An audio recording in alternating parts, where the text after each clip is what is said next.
Assalamualaikum. Selamat datang di Kisah Malam Kalian.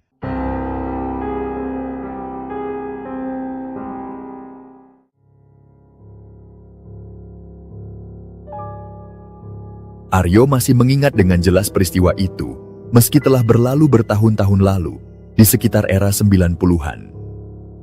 Waktu itu, setelah keluar dari pekerjaan lamanya, ia memutuskan untuk sementara mengisi waktu dengan bekerja di sebuah pabrik gula yang letaknya tidak jauh dari kampung halamannya. Alasan utamanya sederhana. Dekat dari rumah, tidak terlalu melelahkan, dan banyak teman sekampung yang juga bekerja di sana. Lingkungan yang sudah dikenalnya membuat ia merasa cukup nyaman untuk memulai hari-hari baru di tempat itu. Atau setidaknya begitu yang ia pikirkan. Namun belum genap seminggu bekerja, sesuatu yang tak biasa langsung menyambutnya. Pada hari itu, langit tampak sedikit mendung, meski matahari masih menyala redup di atas kepala. Ketika Aryo tiba di area produksi, suasana terasa ganjil. Mesin-mesin besar yang biasanya menderu sejak pagi hari mendadak diam. Cerobong asap yang seharusnya menghembuskan kepulan tebal ke langit tampak mati.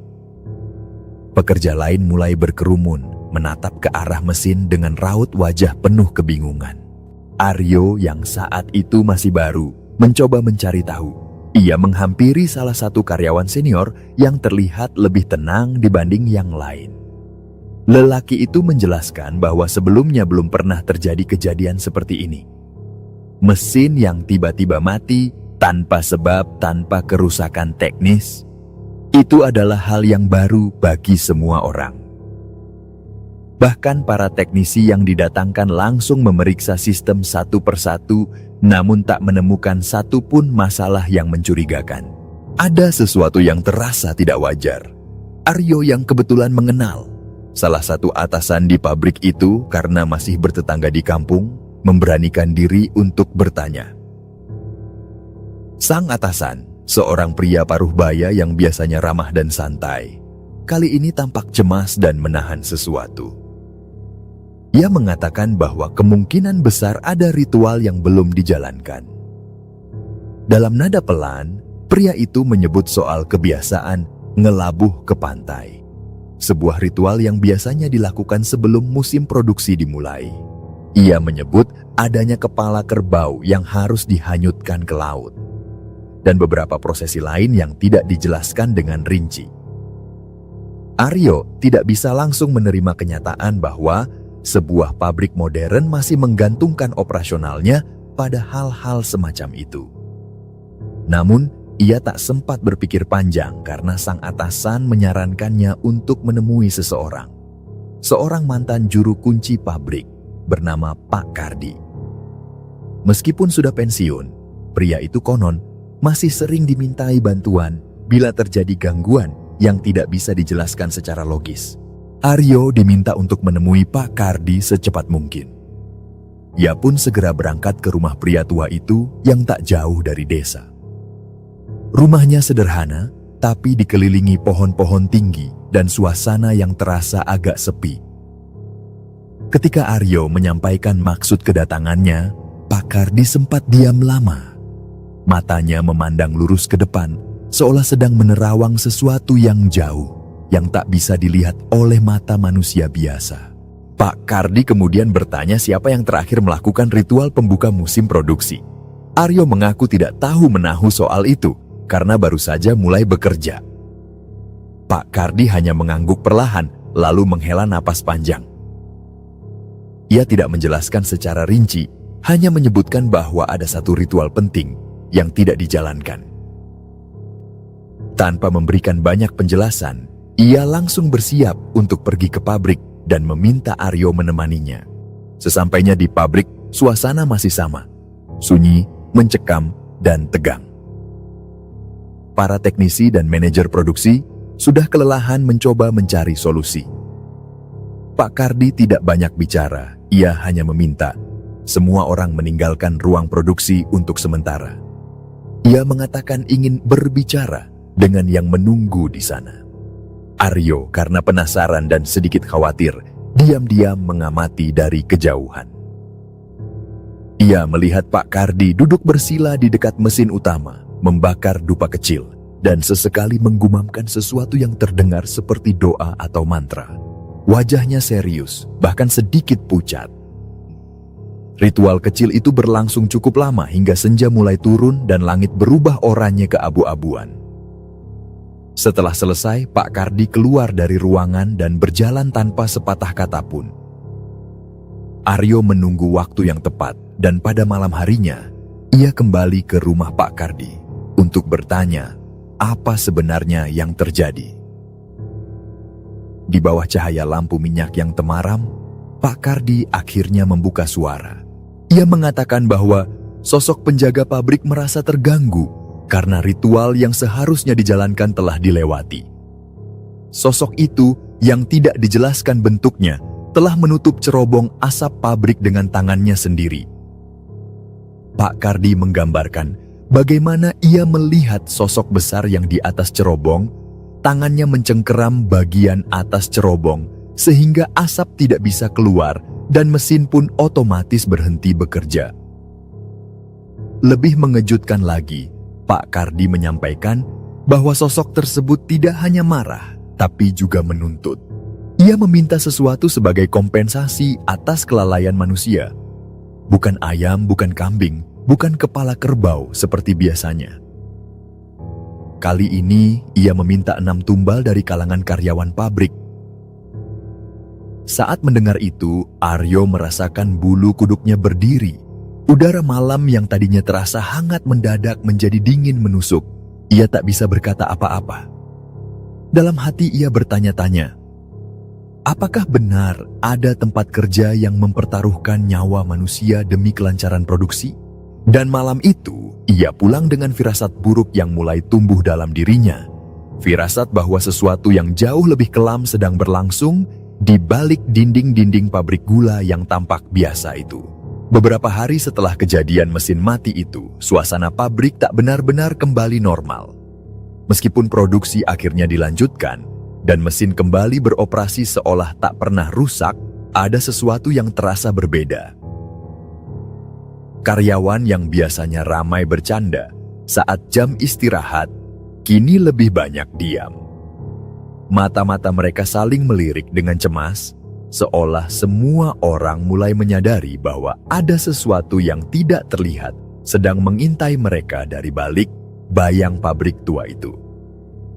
Aryo mencoba tetap bekerja seperti biasa. Ia menahan rasa takut yang mulai tumbuh di dadanya sejak malam pertemuan dengan Pak Kardi. Kalimat yang paling membekas dari pembicaraan itu adalah tentang 6 tumbal dari karyawan. Dan kini, setiap wajah yang ditemuinya di area produksi, di ruang kontrol, bahkan di kantin menjadi bayangan kemungkinan. Siapa di antara mereka yang akan jadi korban? Pada suatu siang saat jam istirahat, Aryo duduk bersama 3 rekan kerjanya di kantin pabrik. Mereka duduk di meja berempat, memakan bekal masing-masing sambil membahas kejadian beberapa hari sebelumnya. 3 orang yang bersamanya adalah karyawan lama, semua pria, dan 2 di antaranya cukup dekat dengannya. Obrolan yang awalnya ringan perlahan bergeser ke arah kejadian mesin mati. Salah satu dari mereka, pria yang usianya paling tua, bergumam bahwa kejadian seperti itu biasanya mengandung sesuatu. Ia menyebutkan, mungkin saja itu pertanda bahwa pabrik sedang diminta sesuatu. Salah satu temannya menimpali sambil tertawa, menanyakan kira-kira siapa yang akan mati duluan jika benar-benar ada yang dijadikan tumbal. Lelucon itu terasa ringan, namun menyisakan hawa dingin yang mengendap di udara. Aryo tidak ikut tertawa, ia hanya mendengarkan dalam diam dan di balik senyum yang dipaksakan, pikirannya sibuk memutar kemungkinan buruk. Salah seorang dari mereka dengan logat Jawa yang kental menegur agar tidak main-main dengan hal semacam itu. Ia berkata bahwa kematian bukan bahan lelucon, apalagi dalam suasana seperti sekarang. Tapi, peringatan itu lewat begitu saja. Tak ada yang benar-benar percaya bahwa kehadiran yang tak terlihat sedang memperhatikan mereka. Keesokan harinya, giliran kerja pagi membawa Aryo kembali ke jalur produksi. Hari itu ia berada satu shift dengan pria tua yang sempat melontarkan candaan soal kematian. Ia biasa ditempatkan di area gudang bahan baku yang letaknya di lantai 2 sebuah bangunan semi terbuka. Desain bangunan itu seperti mezanin dengan tangga besi tinggi di ujung ruangan dan mesin-mesin besar di bawahnya. Kontrol utama mesin berada di atas, tempat operator biasa berdiri untuk mengatur alur bahan. Aryo sibuk membersihkan alat di dekat meja kerja saat ia menyadari sesuatu yang janggal. Pria tua itu berdiri sendiri di dekat pagar besi, memandangi sesuatu di bawah dengan tatapan kosong. Gerak tubuhnya kaku, wajahnya tanpa ekspresi, dan matanya seperti tidak fokus. Aryo sempat menyapanya, menyarankan agar ia istirahat sejenak atau sekadar minum kopi bersama. Namun, tidak ada respons. Pria itu hanya berdiri diam seperti patung hidup, merasa ada yang tidak beres. Aryo mendekatinya. Ia memanggil pelan, menyentuh pundaknya, tapi tetap tidak mendapat respons. Tak lama setelah itu, pria tersebut berbalik perlahan, menatap Aryo tanpa ekspresi, lalu berkata bahwa ia ingin turun sebentar. Aryo mengangguk, mengira ia hendak mengambil sesuatu di bawah.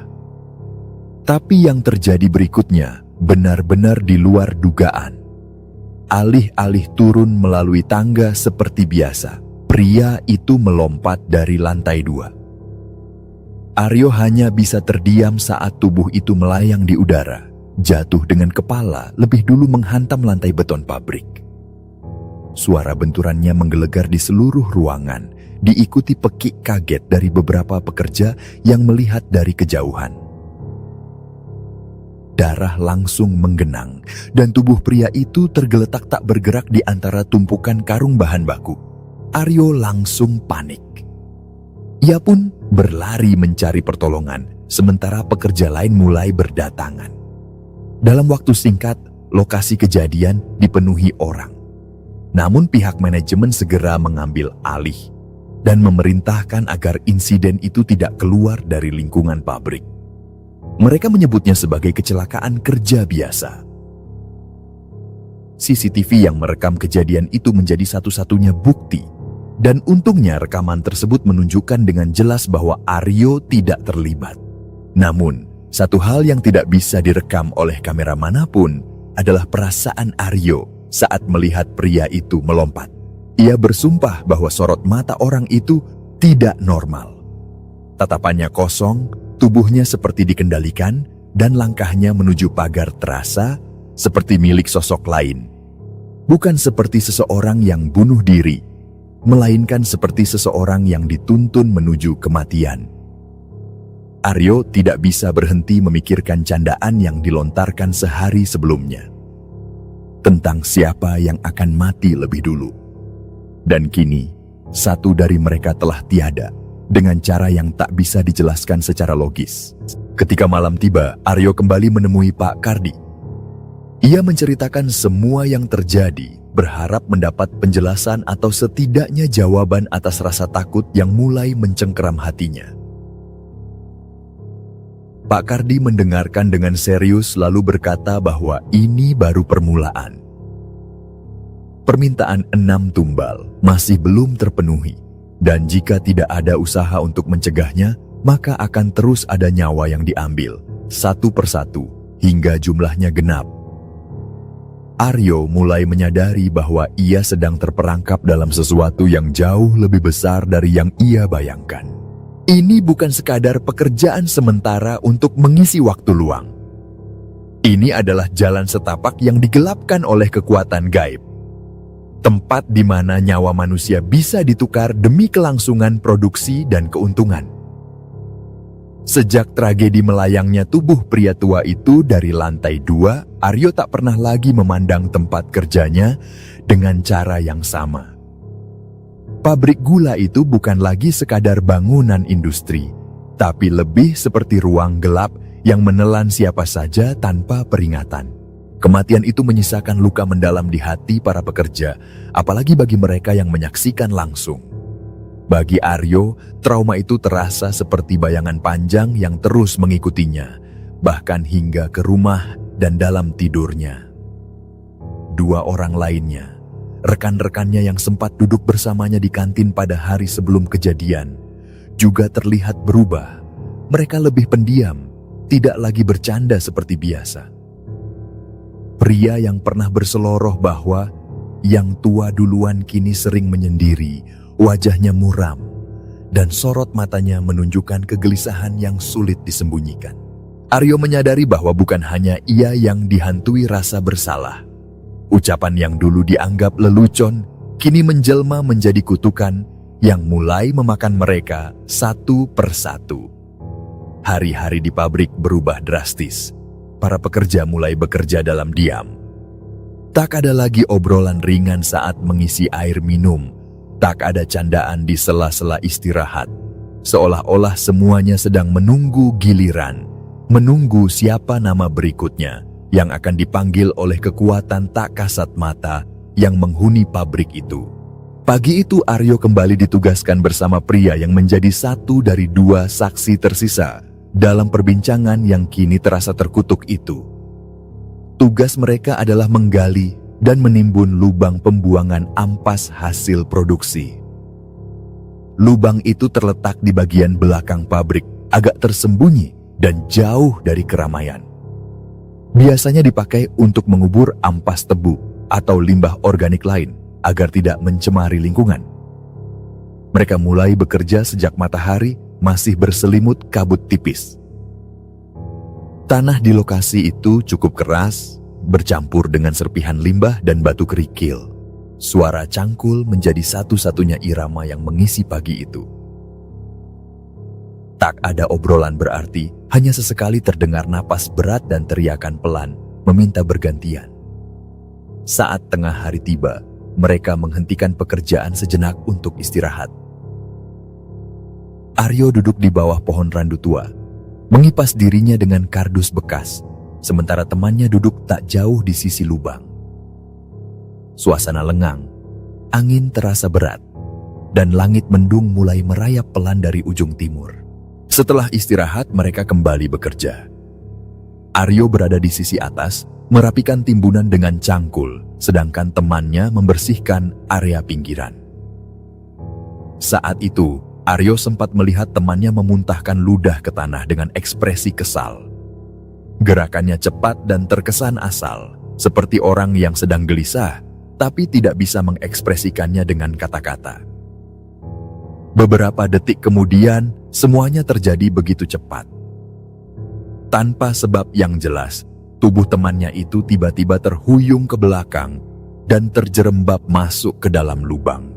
Suara tubuhnya menghantam dasar tanah terdengar keras, disusul dengan dentuman pelan seperti tulang yang membentur batu. Seketika itu Aryo tersentak. Ia melempar cangkul dan melompat turun ke dalam lubang. Tubuh temannya tergeletak dengan posisi yang tak wajar. Kepalanya terbentur sisi lubang yang keras, dan darah mulai mengalir perlahan dari pelipisnya. Aryo memanggil-manggil, mengguncang tubuh itu dengan panik, tapi tidak ada respons. Pria itu telah tiada.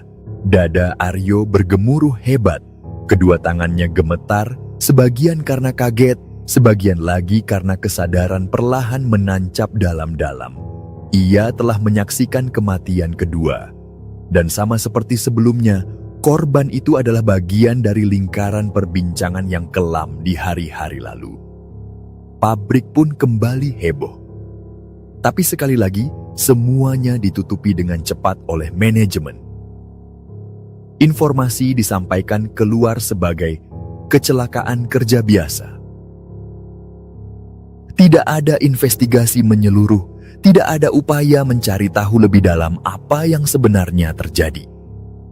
Namun desas-desus mulai menyebar diam-diam dari mulut ke mulut lewat bisikan di balik dinding atau bisik lirih di kamar mandi. 2 orang telah mati. Dan mereka dulu pernah berkata, sesuatu yang tak seharusnya diucapkan. Aryo tidak tahan. Ia kembali mendatangi Pak Kardi beberapa hari setelahnya. Saat sampai di rumah pria tua itu, ia tak bisa langsung bicara. Tenggorokannya terasa kering dan matanya mulai panas. Ketika akhirnya ia berbicara, suaranya bergetar. Ia menceritakan semuanya, mulai dari pekerjaan di lubang sampai saat tubuh temannya jatuh tak bernyawa. Ia bahkan bertanya dengan nada penuh kecemasan, apakah dirinya termasuk dalam daftar 6 orang yang diminta sebagai tumbal. Pak Kardi tidak langsung menjawab. Ia menatap Aryo lama, lalu menarik napas dalam dan berkata bahwa apa yang ia khawatirkan tidak sepenuhnya tak berdasar. Ia mengaku memang tidak tahu siapa saja yang masuk dalam daftar tumbal itu, karena sosok gaib itu tidak pernah menyebut nama secara langsung. Sosok tersebut hanya menyampaikan bahwa akan ada 6 nyawa dari para karyawan yang harus diberikan sebagai harga atas pelanggaran ritual yang seharusnya dijalankan sebelum musim produksi dimulai. Aryo terdiam. Ia merasa berada di tengah pusaran takdir yang tak bisa dilawan. Setiap hari terasa seperti berjudi dengan maut. Setiap rekan kerja bisa saja menjadi korban selanjutnya, atau bahkan dirinya sendiri. Dalam kepalanya, angka 6 mulai menjadi momok, 2 sudah tiada, masih ada 4. Malam harinya, Aryo bermimpi. Ia melihat cerobong pabrik yang tinggi menjulang ke langit gelap. Dari atasnya, tampak sosok raksasa duduk membungkuk, tangannya menutupi mulut cerobong, wajahnya samar dalam asap dan bayangan. Di bawahnya, api produksi berkobar liar, mengancam meledak tapi tak menemukan jalan keluar. Sosok itu menoleh ke arahnya, dan tatapan kosongnya terasa menusuk langsung ke dada. Dari kejauhan, suara gaib terdengar samar, seperti suara yang memanggil namanya dari tempat jauh. Suara itu tidak keras, tapi nyaring di hati. Seolah berasal dari dunia yang berbeda, tapi merambat ke dunia nyata lewat celah-celah mimpi. Saat terbangun, Aryo menyadari bahwa rasa takutnya bukan mimpi belaka. Ia tahu akan ada korban ketiga. Dan jika firasatnya benar, maka peristiwa yang akan datang akan jauh lebih tragis dari sebelumnya. Dan memang, korban berikutnya ternyata bukan hanya kehilangan nyawa, tapi kehilangan sesuatu yang lebih dalam dari itu. Beberapa hari setelah kejadian kedua, langit di atas pabrik semakin sering kelabu. Suara mesin produksi yang biasanya menggema tanpa henti, kini seolah terdengar seperti rintihan dari dalam perut bumi. Para pekerja melangkah dengan beban yang tak kasat mata, seolah-olah seluruh bangunan pabrik sedang mengawasi mereka, menunggu siapa yang akan menjadi berikutnya. Aryo hidup dalam bayang-bayang rasa takut yang semakin pekat. 2 dari 6 tumbal sudah tiada, dan ia yakin bahwa semuanya belum selesai. Terlebih ketika ia memperhatikan tingkah laku Mas Guru, salah satu karyawan yang dikenal ramah dan baru saja menikah. Pria itu terlihat gelisah, matanya sembab seperti kurang tidur, dan tubuhnya bergerak dengan gugup seolah-olah ia sedang dikejar sesuatu yang tak bisa dilihat. Aryo dan Guru berada dalam satu shift ketika pagi itu. Di tengah kerja yang biasa, Mas Guru tiba-tiba menghampirinya. Tanpa banyak kata, ia memohon kepada Aryo untuk mengantarkannya ke rumah Pak Kardi. Wajahnya pucat, bibirnya kering, dan napasnya pendek-pendek, seperti orang yang baru saja lolos dari ketakutan. Ia mengatakan bahwa perasaannya tidak enak sejak beberapa hari terakhir. Ada mimpi buruk yang datang berulang kali tentang tangisan bayi di dalam kabut, tentang suara-suara asing yang berbisik di telinganya, dan tentang sosok besar hitam legam yang berdiri di depan rumahnya setiap malam menjelang subuh. Aryo yang masih menyimpan trauma dari 2 kejadian sebelumnya tidak banyak bertanya. Ia tahu perasaan semacam itu bukan sesuatu yang bisa diabaikan. Maka siang itu juga, mereka pergi ke rumah Pak Kardi. Di sana, Mas Guru langsung mengutarakan kecemasannya. Awalnya Pak Kardi tidak ingin bicara banyak. Wajahnya terlihat muram dan ia bahkan sempat meminta maaf sebelum mengucapkan apapun. Tapi Mas Guru memaksa, meyakinkan bahwa ia siap mendengar apapun yang akan dikatakan. Ia berkata bahwa jika memang ada bahaya yang mengancam dirinya atau keluarganya, ia ingin tahu agar bisa bersiap. Dengan berat hati, Pak Kardi akhirnya membuka suara. Ia mengatakan bahwa sejak kejadian mesin mati dan ritual yang tidak sempurna, permintaan dari penjaga gaib pabrik sudah jelas. 6 tumbal dari kalangan karyawan. Dan menurut penglihatannya, salah satu dari tumbal itu bukan hanya dari karyawan langsung, tapi dari darah karyawan. Lebih tepatnya anak dari salah satu pekerja. Pak Kardi berkata bahwa anak Mas Guru yang saat itu masih dalam kandungan istrinya telah ditunjuk sebagai salah satu tumbal. Ucapan itu membuat ruangan seolah hening seketika. Mas Guru terdiam, tubuhnya berguncang pelan dan wajahnya kehilangan warna. Ia tidak langsung menangis, tapi sorot matanya kosong, seperti seseorang yang baru saja menerima hukuman mati atas dosa yang tak pernah ia lakukan.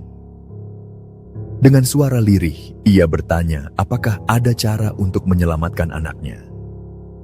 Pak Kardi menjelaskan bahwa masih ada jalan, tapi waktunya sangat sempit. Ia mengatakan bahwa malam itu juga, sebelum lewat tengah malam, Mas Guru harus mengumpulkan 7 hingga 10 ekor ayam cemani sebagai persembahan pengganti. Ayam-ayam itu akan digunakan dalam ritual untuk memohon pada sang ratu penjaga agar tumbal dialihkan. Mas Guru panik.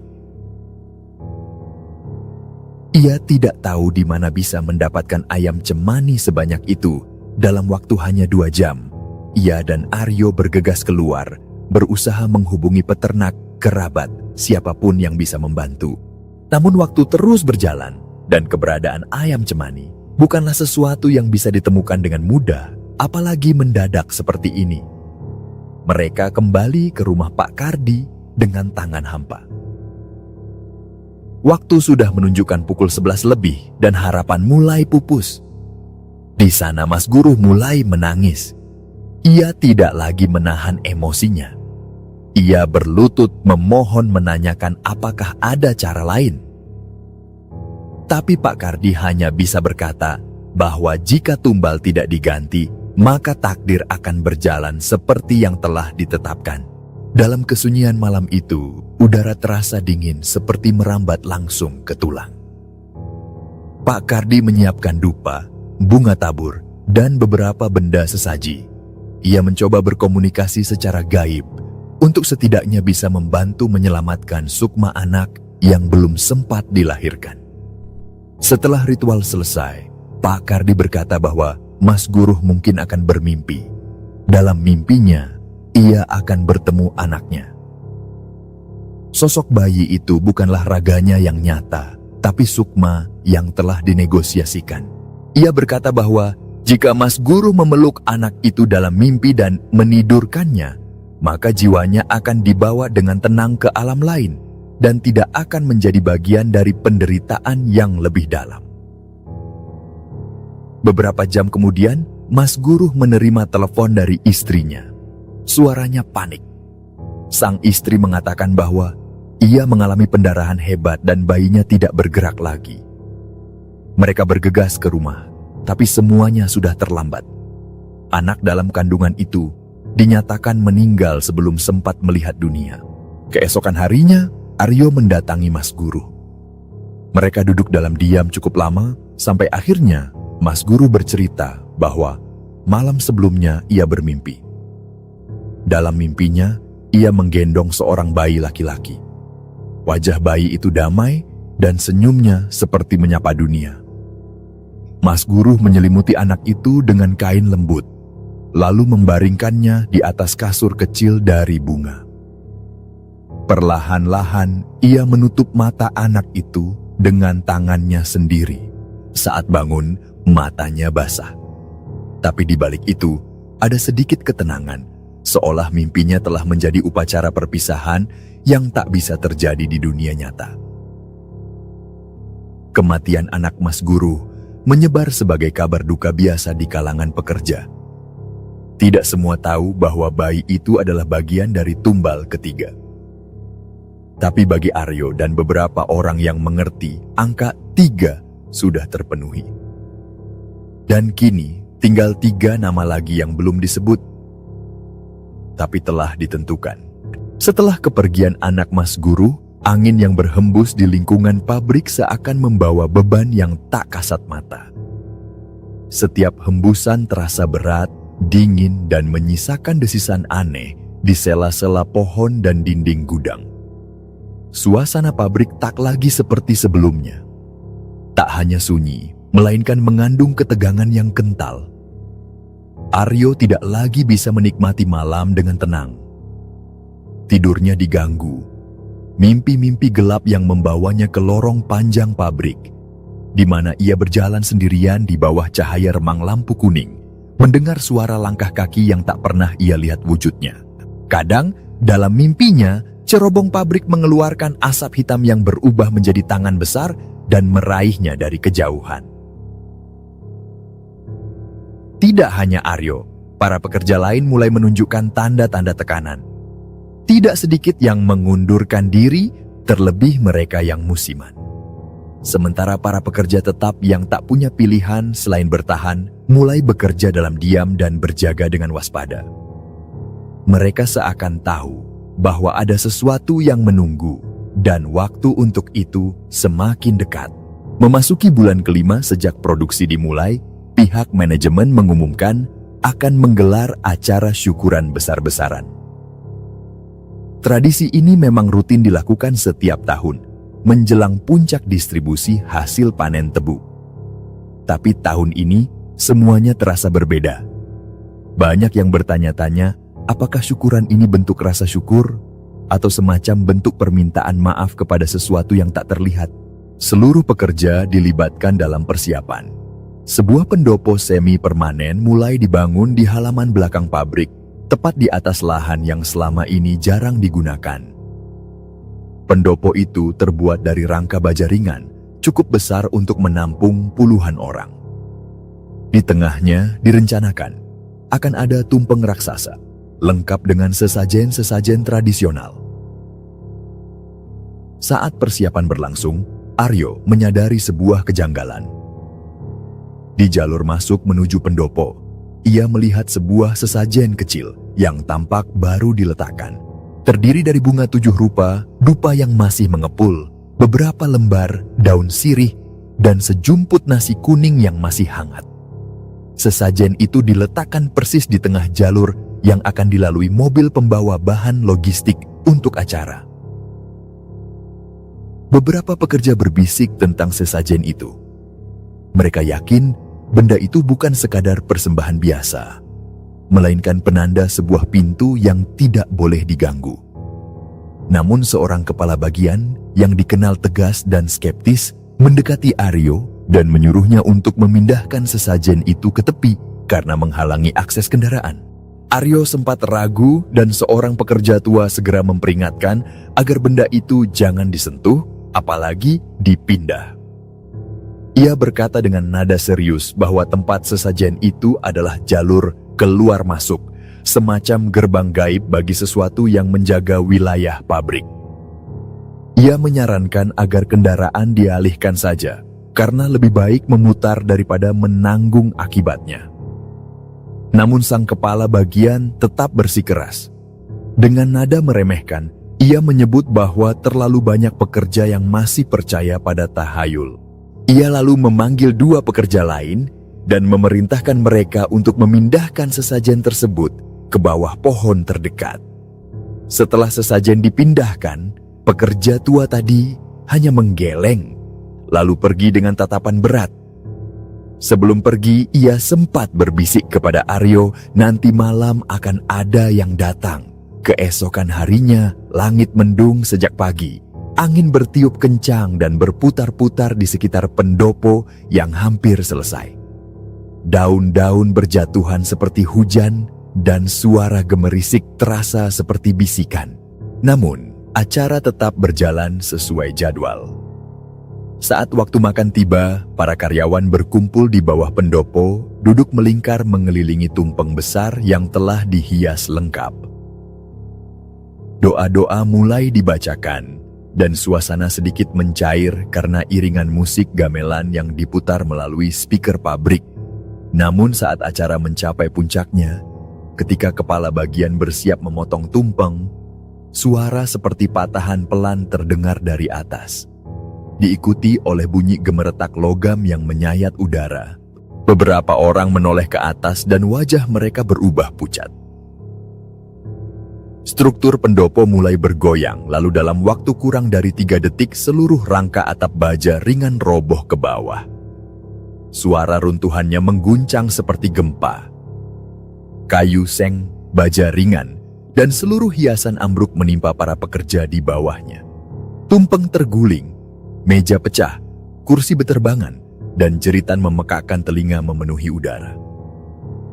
Tubuh-tubuh berjatuhan, tertindih, berdarah, dan panik luar biasa. Aryo yang duduk di tepi sempat melihat seluruh kerangka atas bergoyang. Ia terlempar oleh hempasan besi ringan dan jatuh terseret ke samping. Darah mengalir dari pelipisnya dan bahunya terasa perih. Saat ia bangkit, ia melihat tubuh-tubuh tertimbun di antara puing pendopo. Beberapa tidak bergerak, beberapa hanya mengerang. Seorang wanita muda menangis sambil memeluk lengan temannya yang sudah tak bernyawa. Dari kejauhan, pekerja tua yang sebelumnya memperingatkan mereka berdiri diam. Tatapannya kosong, menatap reruntuhan. Tidak marah, tidak panik, hanya diam, seperti sudah tahu bahwa hari ini akan terjadi. Beberapa jam kemudian, area bekas pendopo berubah seperti medan bencana. Karyawan yang selamat menangis dan membantu mengevakuasi yang terluka.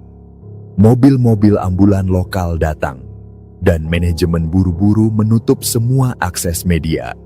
Lagi-lagi, penyebab resmi yang diumumkan adalah kesalahan struktur akibat angin kencang. Tapi semua yang ada di sana tahu, bukan angin yang menjatuhkan pendopo itu.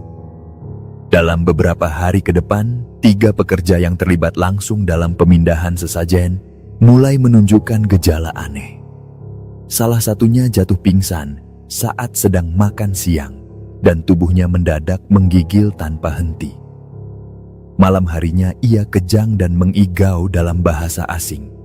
Suara-suara dari mulutnya tak bisa dikenali, seolah bukan bahasa manusia. 2 lainnya mulai meracau tentang makhluk besar yang berdiri di atas cerobong pabrik dan menatap mereka dalam mimpi. Ketika akhirnya Aryo kembali mendatangi Pak Kardi, wajah pria tua itu terlihat sangat lelah. Ia mengatakan bahwa jalur itu telah diganggu. Gerbang yang dijaga selama bertahun-tahun telah dibuka paksa, dan sekarang konsekuensinya tak bisa dihentikan dengan cara biasa. Ia berkata dengan pelan, ritual yang dilanggar tidak hanya menuntut tumbal, tapi juga menghukum yang menyentuh tempatnya. Aryo bertanya, berapa tumbal lagi yang dibutuhkan? Pak Kardi hanya menatapnya lama, lalu menjawab, 6 sudah ditetapkan. Tapi kalau terus dilanggar, yang diambil bisa lebih banyak. Dan sejak hari itu Aryo tahu bahwa pabrik tempat ia bekerja tidak lagi sekadar tempat mencari nafkah, melainkan sebuah altar sunyi yang penuh kutukan. Rasa takutnya sudah tidak lagi tentang apakah dirinya termasuk dalam daftar tumbal, tapi apakah ia akan sempat keluar sebelum pintu benar-benar tertutup. Setelah peristiwa tragis yang meruntuhkan pendopo dan menjatuhkan korban luka-luka, situasi di pabrik gula tidak pernah kembali seperti sedia kala. Bahkan ketika aktivitas produksi perlahan berjalan kembali, atmosfer yang menyelimuti tempat itu tetap diliputi kesunyian yang menyiksa. Suara mesin yang dulu terasa seperti detak jantung pabrik, kini terdengar seperti deru kematian yang enggan berhenti. Para karyawan yang masih bertahan hidup menjalani hari-hari dengan raut murung. Mereka bekerja seperti boneka, bergerak dalam diam, saling tatap tanpa kata, dengan hati yang dicekam ketakutan tak kasat mata. Beberapa bahkan lebih sering berdoa daripada bekerja, menggantungkan harapan pada Tuhan, agar bisa pulang ke rumah dalam keadaan selamat. Aryo, yang sejak awal menjadi saksi hidup dari setiap tragedi, merasa dirinya seperti satu-satunya yang masih sadar bahwa sesuatu masih belum selesai. 3 tumbal sudah diambil. Pria tua yang melompat dari lantai 2. Pria yang jatuh ke lubang pembuangan ampas, dan anak dari Mas Guru yang meninggal sebelum lahir. Tapi Pak Kardi sudah berkata dengan jelas, 6 tumbal diminta, dan itu artinya masih ada 3 nyawa lagi yang harus hilang. Kekosongan itu tak berlangsung lama. Beberapa hari setelah pendopo roboh, korban keempat muncul, seorang teknisi senior bernama Pak Andri. Ia dikenal rajin dan disiplin, bahkan sering lembur menjaga ruang mesin sendirian di malam hari. Tapi malam itu ia tidak pernah pulang. Pagi harinya, tubuhnya ditemukan oleh mandor di dekat mesin penggilingan utama. Apa yang tersisa dari tubuh itu nyaris tak dapat dikenali. Potongan kain seragam dan bercak darah menempel di baja mesin yang masih berputar pelan. Tidak ada saksi, tidak ada jeritan yang terdengar sebelumnya.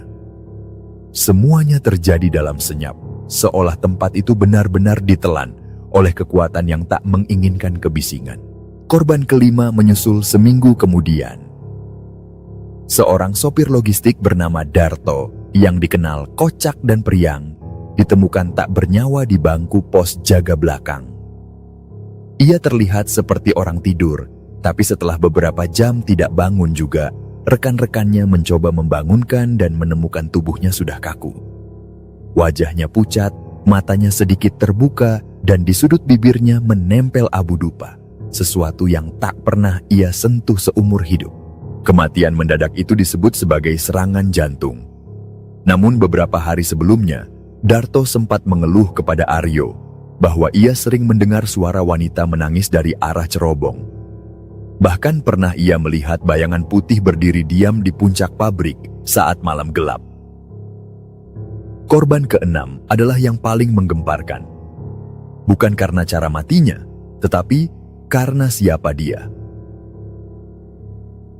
Dan dia adalah Pak Mulyono, kepala bagian yang sempat memerintahkan agar sesajen yang diletakkan di jalur keluar pendopo dipindahkan. Sosok paling lantang yang menolak kepercayaan gaib di lingkungan pabrik. Sejak insiden ambruknya pendopo, ia menjadi pendiam, lebih banyak termenung di kantor, dan beberapa kali terlihat mengigau sendiri. Suatu malam, penjaga malam mendengar suara gaduh dari dalam ruangannya. Ketika pintu didobrak, mereka melihat Pak Mulyono mencakar dinding dengan tangan berdarah, sambil berteriak menyebut nama Pak Kardi berulang kali. Di sela jeritannya, ia berkata bahwa dia tidak termasuk dalam 6, lalu memohon agar yang lain saja yang diambil. Tapi takdir tidak bisa dinegosiasikan oleh logika manusia. Keesokan paginya, tubuhnya ditemukan tergantung dengan selendang kuning di dalam gudang penyimpanan gula mentah. Di bawah kakinya diletakkan selembar daun pisang berisi kembang 7 rupa dan serpihan beling hitam, dan 6 tumbal telah lengkap. Sejak saat itu, semua berubah. Cerobong asap kembali berfungsi dengan tenang. Mesin berjalan lancar. Tidak ada suara-suara aneh, tidak ada pekerja kerasukan, dan tidak ada kejadian supranatural lainnya. Namun semua itu terasa terlalu tenang, seperti permukaan danau yang hanya tampak tenang, karena sesuatu di dasar telah dibayar mahal. Aryo mengajukan pengunduran diri pada bulan ke-6 masa kerjanya. Ia tidak menunggu lebih lama. Ada perasaan lega, namun juga ketakutan, seolah ia selamat hanya karena diperbolehkan, bukan karena pantas. Sebelum benar-benar pergi, ia memutuskan untuk mendatangi Pak Kardi untuk terakhir kalinya. Di rumah tua itu, Pak Kardi menyambutnya dengan tenang. Mereka duduk di teras, ditemani suara jangkrik dan cahaya remang lampu minyak. Tanpa perlu dijelaskan, Pak Kardi sudah tahu maksud kedatangan Aryo. Dengan nada pelan dan pandangan menerawang, ia mulai bercerita. Dulu, jauh sebelum pabrik itu berdiri, tanah tempat pabrik berdiri sekarang adalah situs pemujaan kuno. Di sanalah para leluhur melakukan ritual pesugihan kepada entitas yang mereka sebut sebagai Ratu Segoro Alas, penjaga kekayaan dan penguasa pengorbanan. Ketika pembangunan pabrik dimulai, tanah itu sebenarnya telah dibeli dengan perjanjian gaib. Kontraknya tidak hanya berupa material, tapi juga tumbal. Pak Kardi adalah generasi ketiga juru kunci. Ia bertugas menjaga keseimbangan antara dunia nyata dan dunia lain. Ia tahu waktu-waktu ritual, titik-titik sesajen, dan cara mencegah gangguan. Namun semua berakhir saat ia pensiun. Orang-orang setelahnya tidak lagi menghormati perjanjian itu. Ritual dianggap kuno, sesajen disingkirkan, dan akhirnya pabrik menolak membayar yang telah menjadi bagian dari kontrak. Pak Kardi menatap Aryo, lalu berkata pelan, "Saya sudah terlalu tua, tapi pintu itu masih terbuka, dan garisnya belum putus." Aryo bertanya, "Apakah kini semuanya sudah selesai?" Pak Kardi menggeleng pelan, "Hanya sampai yang ini, tapi setelah ini akan ada penerus. Penerus bukan laki-laki, dan ia mungkin akan datang tanpa sadar, tapi garisnya akan menuntun dia kembali." Aryo tak bertanya lebih jauh. Ia hanya mengucapkan terima kasih, lalu pamit meninggalkan desa itu. Namun, sepanjang perjalanan pulang, pikirannya dipenuhi oleh kalimat terakhir Pak Kardi. Penerus bukan laki-laki. Apakah itu pertanda bahwa cerita ini belum berakhir? Dan bertahun-tahun kemudian, pabrik itu mengalami pergantian manajemen besar-besaran. Sistem operasional diperbarui, semua hal yang berkaitan dengan ritual dihapuskan, dan nilai-nilai modernisasi diterapkan sepenuhnya. Namun hasil produksi tak pernah lagi menyamai masa kejayaannya.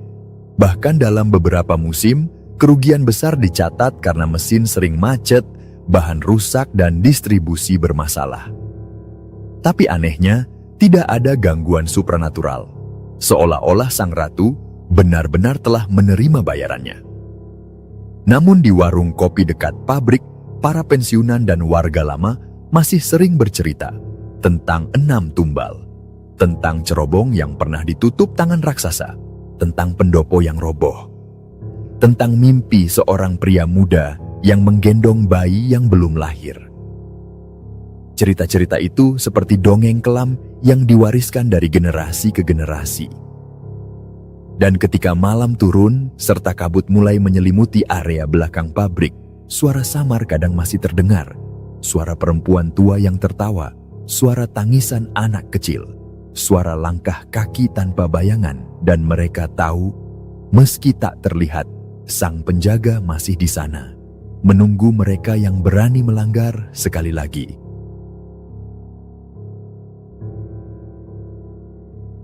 Baiklah, sekian dulu kisah kami kali ini. Terima kasih untuk Riana buat cerita yang dibagikan. Kami mohon maaf jika ada kekurangan dalam cerita ini. Bagaimana pendapat kalian dari cerita ini? Semoga dengan kisah ini dapat menghibur sahabat semua. Bila mana sahabat kisah malam kalian punya satu kisah mistis, silakan kirim ke alamat email kami. Insya Allah nanti akan kami ceritakan. Setiap cerita yang ditayangkan nantinya akan diberikan apresiasi berupa souvenir yang menarik. Kami ucapkan terima kasih juga untuk sahabat yang telah menonton video ini, dan juga yang telah subscribe, like, dan komen. Dan untuk yang sudah mendukung channel ini, kami mengucapkan terima kasih banyak, dan semoga Allah membalas kebaikan sahabat semua. Akhirnya, saya memohon maaf kalau dalam menyampaikan kisah ini, terdapat kesalahan dalam berkata-kata dan pengucapan. Dan saya Sandi undur diri, sampai jumpa lagi di kisah kami selanjutnya. Semoga sukses dan sehat selalu untuk sahabat kisah malam kalian. Assalamualaikum. Selamat datang di Kisah Malam.